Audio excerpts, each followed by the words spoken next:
And Taiwan's presidential election will have major implications for the island's democracy and for China, which claims the territory as its own. But as Benji Hyer reports, the world's other main superpower, the U.S., is also heavily invested in the outcome of the vote.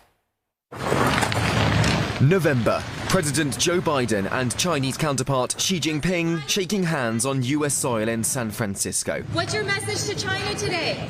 A year of tensions between the world's largest economies, capped with the two men reiterating their responsibility to prevent the relationship descending into conflict, confrontation, or even a new Cold War. At the heart of many of these potential disputes, Taiwan. On this, the Americans have maintained a one China principle, a key cornerstone of Sino-US ties. The idea being that Washington recognizes Beijing, but not officially Taipei. The People's Republic of China is deemed the single sovereign state and sole government. The American position on Taiwan is clear. President Biden said at his press conference in California that our policy hasn't changed. And he said the policy of all American presidents going back a half century. It's not changed. That position is not, however, an endorsement of China's legitimacy. The US still sees Taiwan as a strategic, economic and security partner. It maintains what it calls a robust relationship with the territory, including arms sales worth some $4 billion for the past 2 years, trade totaling $160 billion in 2022, and trips. Former House of Representatives Speaker Nancy Pelosi visited the island in 2022, and current Taiwanese President Tsai Ing-wen met Pelosi's successor Kevin McCarthy months later in California, moves that angered China, which responded with extensive military drills.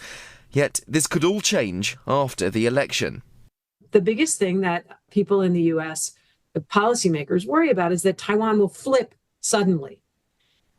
And we will find ourselves looking at Taiwan, which has either been enticed into a much closer relationship with the PRC, or it will be coerced into a much closer relationship with Beijing. That sudden flip is the thing that we really worry about a lot.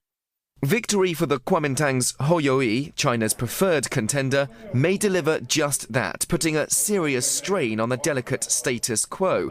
Ko Wen-je of the Taiwan's People Party, who like Hou came to the United States last year, is also keen to engage China, whereas the ruling Democratic Progressive Party's William Lai, effectively the continuation candidate, wishes to continue Tsai's diplomatic path. Whilst both the Trump and Biden administrations have provided solid support for the DPP government, the White House isn't formally backing any one party or candidate this time round. Washington is far from indifferent about what comes next.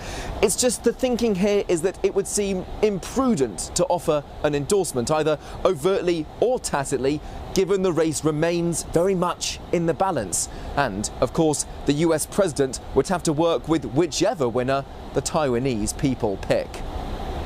But in a region so volatile, charged, sensitive, any result may leave relations with China once again fraught.